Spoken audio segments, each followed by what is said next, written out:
Hi everyone, let's give you a weekly stock market update.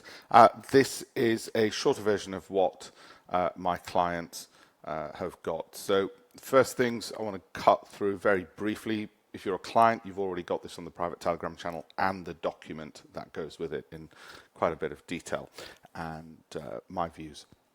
So JP Morgan Private Bank invited me to a lunch at Claridge's to go through what the bank is thinking.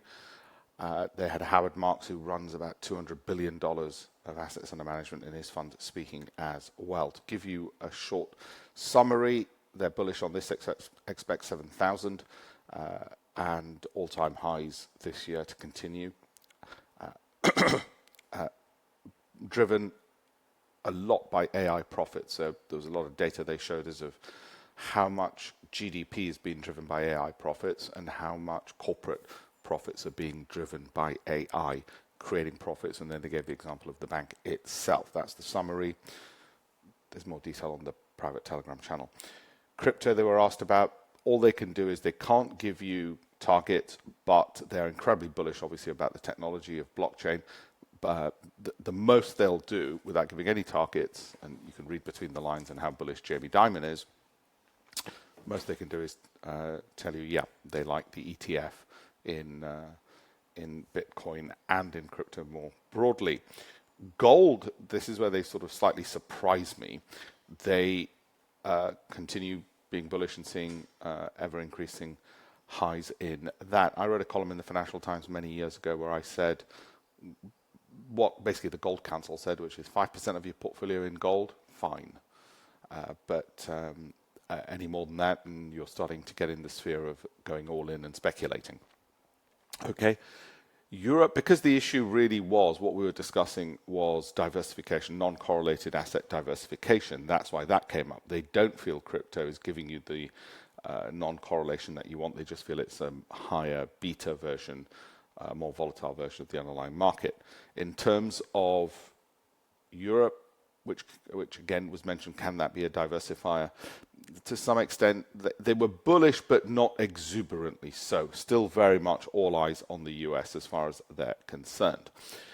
The MAG 7 came up because obviously it's thematically something which always is discussed, and they made absolutely clear the AI spend, the ability to acquire companies, the ability to generate profits from artificial intelligence, these companies have got the cash pile. I did some recordings of the video. I shared in more detail this with the private clients on why specifically they're so bullish on that, and that ties in with, as I've said to clients about over a month ago, my own family, so wife and son, I've been putting into what I call the Quality 5 Plus, which is about 37 stocks, and they're in those, so 50% foot in the market, 50% mine has been edging in since a month ago, and you might as well, you're a bit late, Alpesh. That's fine. I'd rather have been out, wishing I was in, than in, wishing I was out. And of course, most of those edging in. I'll discuss some of them and others in a moment. US exceptionalism, definitely here, and I agree with them. I gave my speech in Paris recently and in Florida to American audiences, making the same point. I'll do a presentation on why that hasn't diminished. US dollar falls, they believe, is overdone, and therefore a particularly good time to be buying US dollar assets and stocks. Now, of course, some people might think, well, this is a conspiracy. Of course, JP Morgan, world's largest bank, and their private banking division, speaking to a closed room group managing, I don't know, about $1 trillion in there, are bound to say this and talk up their own book. Well, it's either a self-fulfilling prophecy or they're purposely lying and doing the opposite of what they believe. Banks wouldn't last very long if they did that. Lehman Brothers, Bear Stearns, don't last very long if they lie to clients. So let's just assume there isn't a big conspiracy theory, though I know if I could give one, TikTok would love all that. So let's go deeper dive into that weekly stock market update, shall we? You've read all this. None of this is a solicitation to buy or sell any particular security. This is education I'm giving you. It's information I'm giving you. It's impossible to individually advise you because I am not speaking to you individually. Whilst that would be self-evident, one would think, There are people out there who need the warning. The S&P 500, obviously touching all-time highs. There are two types of people during this period. Those who had an absolute panic as this fell because they stayed in and now are relieved, and they're going to keep reliving that nightmare over the years because they basically took on more risk than they wanted and they've survived it. Or there were people like me who ended up selling, say, there and buying higher here. But Alpesh, that cost you money. Yeah, it's like an insurance premium. I'd just rather have not had all of those falls. And I'm totally comfortable with it. You would be absolutely idiotic to think that my business has ever been trying to pick the tops and bottoms. If you think it's that, or anybody in the hedge fund industry is that, then really you should put down sharp objects and electronic items. The question is managing a risk. And for me, the risk was better managed by exiting, even if it meant buying back more expensive later. Just as every single year I buy home insurance, and guess what? The house doesn't burn down. I don't normally get people on social media turning around going, ha ha, you bought home insurance and the house didn't burn down. Shows how bad you're at predicting house fires. Absolutely. So let's have a look at what my concern was back then. Well, the concern was it could have done this because the short and medium term prices were falling, and they might still do. We don't know. There's no guarantee as to the future. And in order to avoid something like this, inevitably, actually, in hindsight, we know now it was a V-shaped. I didn't think it was going to be like this. But what I think is irrelevant, I follow the process. The process said, yeah, you're the kind of person, Alpesh, who doesn't want to have that roller coaster. Investing is personal.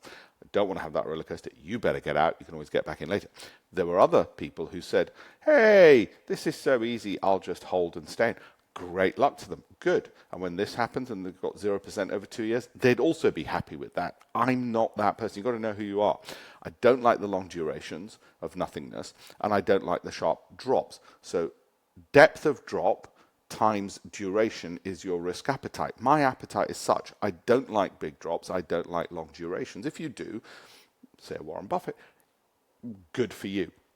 I'm a little bit less like him in the sense that I would rather be out and not have to suffer 2 years of nothing, and rather be out and not have to suffer big sharp drops. Doesn't mean I'm trading, just means occasionally you end up paying an insurance premium, which is how I look at it. Fine, paid it, assuming this continues upwards. Now, this could easily just keep doing this. It is overbought. It could continue doing that. Now, the detailed version of this I've given to the private clients. I'm just giving you an overview here. So if any of the private clients are watching thinking, why is he telling the public this? Well, actually, I'm telling them what I've already told them previously in broadcasts as well. And I've not had the chance, just been a bit busy for the last 2 weeks, to do a public webinar. Obviously, the weekly updates to the clients twice a week are out there. Just, again, run through very quickly on the daily. You can see the weekly moving average prices there. Are we going to get what we had here and another one of these? I'm not gambling on it. All I'm saying is I don't mind at the moment being in. Be absolutely clear about one thing.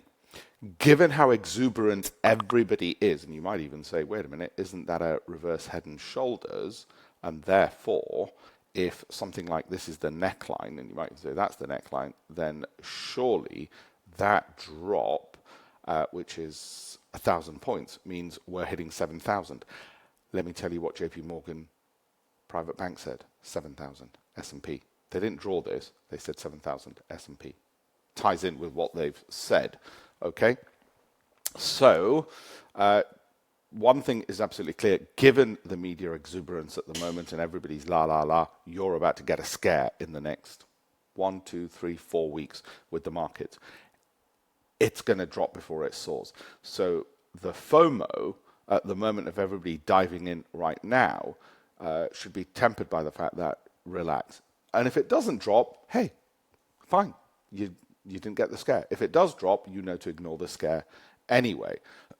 Another way of looking at it is you ask yourself, hang on, how do I minimize my regret? And that should give you a pretty good idea of whether you should buy more or less, or whether you should start buying dips. That's a pretty good way of doing it. This I've kept for the private clients. They're going to get an update on some of those, which obviously the quality 5 plus with, I think it's about 37 stocks, might be 38. They've already got the list and they know what my wife and son bought a month ago. But for myself, as I've been edging into the ones I've given in the videos to them, since wife and son got in, some would say, well, you're a bit slow. That's fine. Investing is personal. You are absolutely idiotic if either you're trying to pick tops and bottoms, or even worse still, you're trying to pick somebody else's tops and bottoms. Okay? What you're trying to do instead is say, okay, well, for me, do I agree that this is a quality pick? And is it the type? 2 questions to ask yourself for regret minimization. If they stop the stock market for 5 years, would I be happy holding it? And secondly, if it fell, would I want to buy more rather than panic and sell? If panic and boredom are going to get you to get out, you shouldn't be in this business. If you're trying to pick tops and bottoms, you should not be in this business. If you think somebody's got a crystal ball they're using or a time machine, you should not be in this business. What does that leave you with? It just basically leaves you something very simple. Quality companies held for long periods of time. If you want to speculate, go to the newsletter tip sheets and gamble, and that's fine. Or go to Vegas. So where are we over the past week? Lots and lots of green. Sadly for the market and those holding energy, they came to temporary peace in the Middle East. Well, damn. That means that bit goes red and everything else goes green. Interestingly, that's noise making Alphabet even cheaper. Let's get some perspective because we're not here to trade, we're here to invest. So let's look at the past year. Now, shockingly, over the past year, down, barely moved, barely moved, barely moved, barely moved. Okay. Meta did 41%. See that 41% in Meta? I fully expect that that's what will happen over the next 12 to 24 months in that. Just giving rough numbers now, even before I go into value, growth, income, Croaky, Sortino, and everything else. Just rough numbers, okay?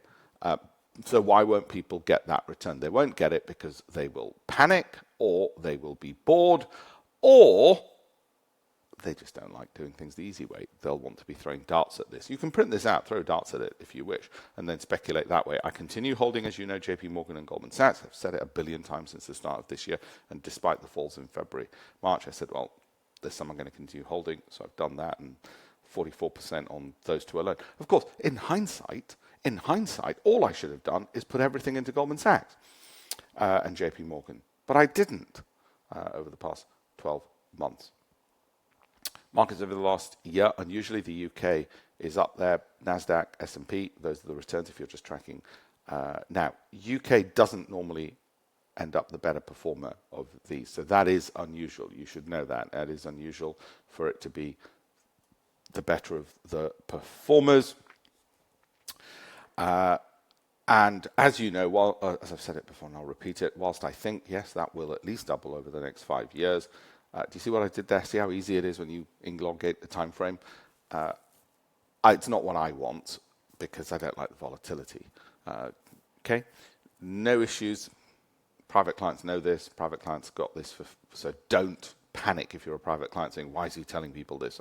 I'm telling the public late. All right, the private clients already know this. So no problems with that. Okay. That's not a solicitation for other people to buy. Private clients know when, how much I've been getting in. NASDAQ 100, well, yeah, the danger is you could still have this. You could still have that drop. Looks like it's going to be V-shaped, okay, but I don't particularly care that, yeah, got out there, should have sat through it? No, not with the size of positions I have. I'd rather not have. I'd rather have taken out the insurance policy of got out in order to save the house burning down. And if it didn't burn down and that happens and I have to buy a bit more expensive, fine, pay the insurance, not a problem. The danger I'm still aware of is the house can still burn down and we're still overbought. You don't have to be all in or all out. As I said, my wife and son are in what I call the quality 5 plus the 37 odd stocks there. So half in, me, half out, but edging inwards all the time.